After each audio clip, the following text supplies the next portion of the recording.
Hey there, boys and girls, welcome back to BackPocketGameReviews. I know, it's been a while, guys.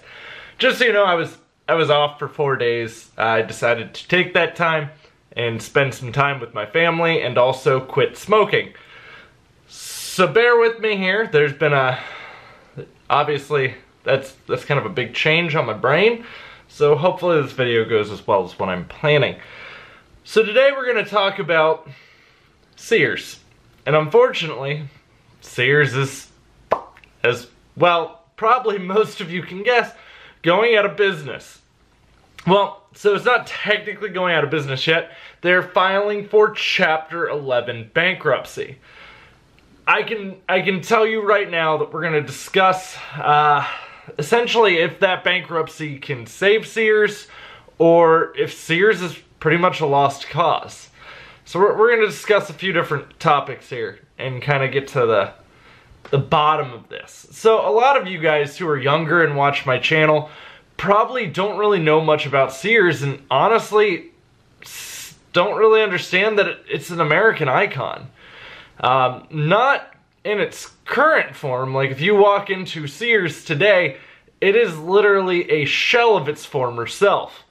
And a part of what happened was back in like when I was younger, essentially if you needed a new washer and dryer, or if you needed a new stove, any of that stuff, usually what you'd hear from your parents is, hey, let's go to Sears. We're gonna go to Sears. Let's get Sears, we'll get a Kenmore brand. Kenmore is their brand. It was widely respected at the time and still is, even to this day, kind of widely respected. Kenmore is made by Whirlpool or Maytag and a lot of these bigger companies. The vacuums, Kenmore vacuums used to be made by Eureka vacuums. So there's a lot to Sears. But Nick, why do you know so much about Sears? Nick used to work at Sears. Actually, that was my first sales job. That was the first job I did as a salesman. A lot of you might not necessarily know this, but when I worked for Sears in 2006, it was as a commission employee. I made commission. I sold vacuums, sewing machines, and microwaves. Yeah, I know a lot about vacuums, oddly enough. And the one thing Sears didn't have to teach me was I already knew a lot about sewing machines because Nick knows how to sew. Moving past that point though, we did sell vacuums quite frequently, and if I sold you one Dyson vacuum, I actually made $36 commission just off that one Dyson vacuum. So if I sold 3 Dyson vacuums, keep in mind at this time, minimum wage is maybe around like $6 something?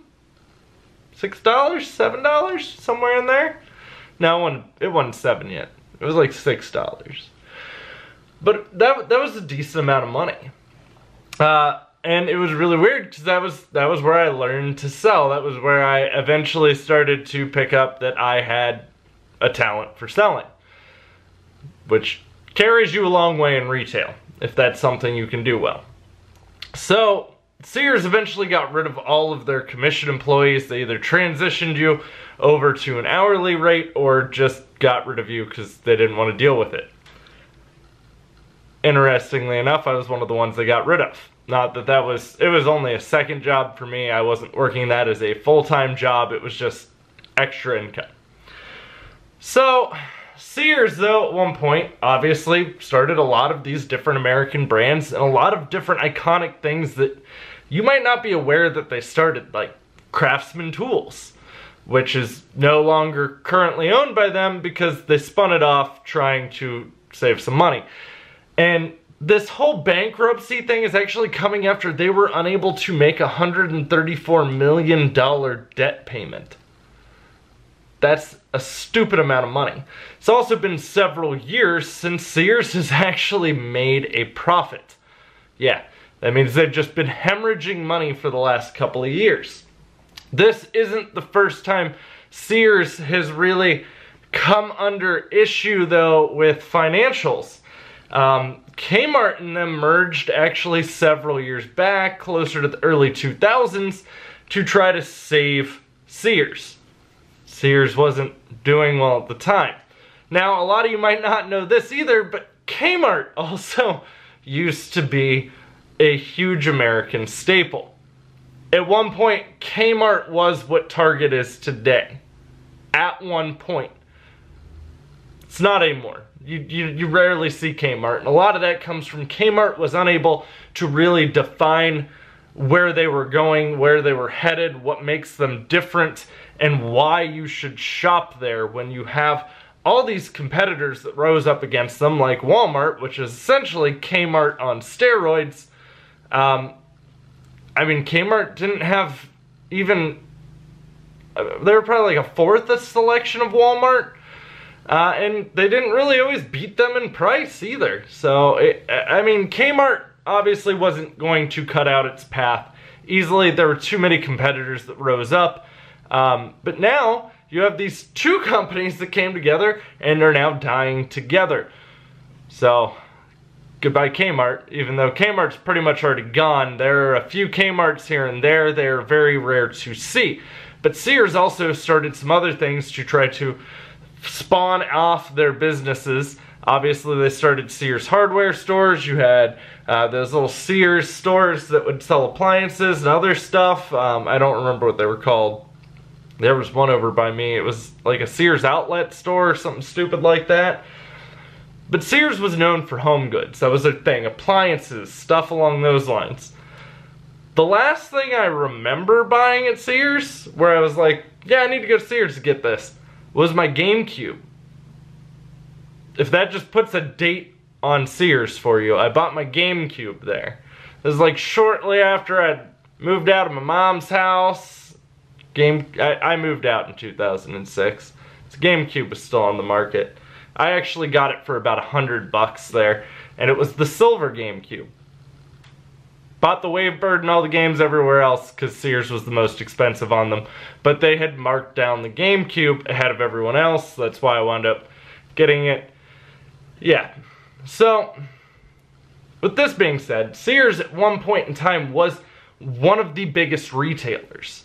Especially if you look back prior to the 80s. Even in the 80s, they were still huge. 90s was really where you kind of started to see them on their slight downhill decline. And then the tail end of the 90s, early 2000s, Sears just dropped off. We'll say around 2006 was when it really started to happen. And again, a lot of that comes from defining your business. And even the stuff that did probably save Sears for a long time, such as appliances, you now have a lot of appliance stores that popped up, like Appliance Smart. Now, granted, even if you didn't want to say Appliance Smart, Best Buy eventually got into appliances. Best Buy is now a huge player in the appliance game and offers a lot of services surrounding those appliances that, well, Sears didn't offer. And Sears also tried to branch out, but they tried to branch out very early. Mostly, a lot of it was in the 80s. They started buying up financial institutions, and actually Sears started Discover Card. You probably didn't know that, but Sears started Discover Card. They also owned Coldwell Banker at one point, right? And I understand that that's actually very innovative for its time. So when you look at Sears offering those services, what a lot of retailers today are doing are what services can we offer a customer to keep as much of their business with us as possible. Whether it be, hey, we'll come out and set up your smart home devices. Hey, we'll repair your computer. We'll repair your iPhone screens. We'll do whatever we can do to keep all of your business with us that we can. And so that is a lot of what currently is expected out of retailers, and a lot of what they are doing to transition into a role that will, Lord willing, save a lot of them. Again, I'm well aware I work in a dying industry and I'm fighting off stagnation. However, not all retailers will die. It's just the retailers that can't pave their way and really lay out a why you should shop with us kind of mindset. This is why being pro-consumer is so important. If you're not pro-consumer, eventually consumers stop shopping there. But Sears was also really innovative even before this. A lot of you probably don't know what the Sears catalog is. If you haven't ever looked it up, I recommend you go look up some pictures. But the Sears catalog was really Amazon before Amazon. Like, this was what Amazon essentially is today, but before the internet. At its peak, the Sears catalog had over 500 pages in it at its peak. And it would sell everything. Anything you would need in your home. It even sold female adult toys. Yes, you could buy a vibrator in the Sears catalog. Keep in mind, back in the day, they used to believe that that actually released evil spirits that built up from women. So sexual tension's an evil spirit in women. Whammon. Oh, Sears. But I mean, this was a huge thing, and a lot of people don't understand why it's such a huge thing. This was buying power without you having to leave the house. If you're a stay-at-home wife, you probably didn't really leave the house a lot without your husband, so you could literally flip through this catalog. Or even if you were African American at the time, during the Jim Crow laws, there was a lot of things to put African Americans down in stores, and hey, we're not going to help you, we're going to help these white people first. Maybe I'll decide to sell you some stuff, but you can just bypass it all and not have to deal with the racist dickhead because the catalog doesn't know what color your skin is. Literally doesn't matter. So there were a lot of really good things that came from this catalog, and at one point in time, catalogs actually became so huge with a lot of companies. But the Sears catalog was always at the frontier of these catalogs. I mean, literally, the Sears catalog was something people anticipated every year. And the crazy part is I'm not seeing anyone talking about Sears dying. Like, no one's really talking about this much. Keep in mind, no one should be shocked. Literally, the writing has been on the wall for a while. Their stock has been below $1 for over a year now. It is 31 cents. 31 cents right now for a share of Sears stock. The last thing that Sears is sitting on right now is their real estate. Their real estate is literally the only thing that they have left to spin off and make some money before the rest of their debt falls on the taxpayers. That's essentially what's probably going to happen at some point. So it is really sad to see the situation that Sears is in. And it's funny because their CEO, who's been their CEO for like 13, 15 years, something like that, he publicly stated Sears has been mismanaged for a really long time. Is that you taking blame? Or are you blaming the people before you? Because 13 to 15 years is a long time.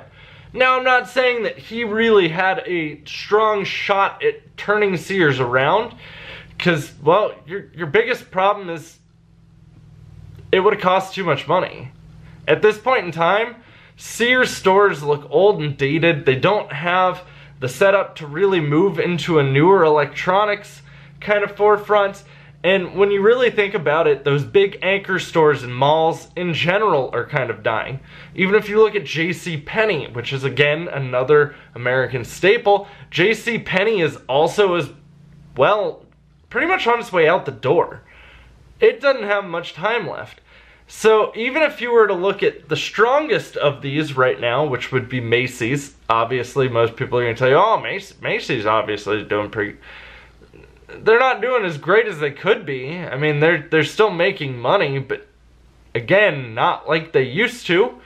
And a lot of that's the mall mindset. Malls in general aren't doing as well as they used to, and a lot of that's I can buy it online and not have to deal with the crowd of people that are in the mall. Granted, I still enjoy going to look around the mall because, you know, back in my youth, that's when being a mall rat was the thing to do, and now you don't really even have as many mall rats. You don't see groups of kids like, hey man, let's go hang out at the mall. Yeah, times are a-changing, guys. Times are a-changing. So I'm not going to blame Amazon for Sears' failings, because, well, Sears was struggling before Amazon. Amazon wasn't even a big deal when Sears started struggling. I'm going to blame the fact that Sears just ran an outdated business model and didn't offer things or do anything really better than any of their competition. And the only thing they did offer better than their competition, which was Craftsman tools, they saw a lot of other big companies come up to challenge even Craftsman. I mean, today you've got, you know, Snap-on, Mac. I mean, I can go for hours on tool brands that are currently out there. Now, granted, Craftsman still has a huge name, and a lot of people would still tell you they trust the Craftsman brand. But what did you do with that money that you sold Craftsman with? Because I would imagine that probably wouldn't have been a small sale. I just don't think at this point in time there was anything they could have done to save this company. I think filing for Chapter 11 bankruptcy is only going to buy them more time, just like Toys R Us tried to do, because they're eventually going to go under. Now, at least Toys R Us, to some degree, came as a shock when it first happened, because there weren't really a lot of talks of struggles until, holy shit, all of our debt's about to mature. Now you've got Sears, who's just straight up like, we can't make our debt payments. I mean, their debt already matured. They aren't making the payments. So I don't see Chapter 11 being able to help them, but with Sears they might be able to get past getting approved for Chapter 11 bankruptcy, mostly just because, well, they're one of the most iconic American brands. Whether we see it today or not is a different story. But guys, I'd like to hear your thoughts down in the comments down below, so let me know what you think about this. Also, if you want to follow me anywhere else, all my links are in the description box down below as well. And yeah, I'll have plenty more content coming for you. Don't forget to drop a thumbs up too here if you enjoyed this video, and you can click that subscribe button. Obviously we'll have plenty more topics to talk about here in the coming days, years, months, however long. Guys, thanks for watching. I'll see you all soon. I'll have plenty more content coming for you.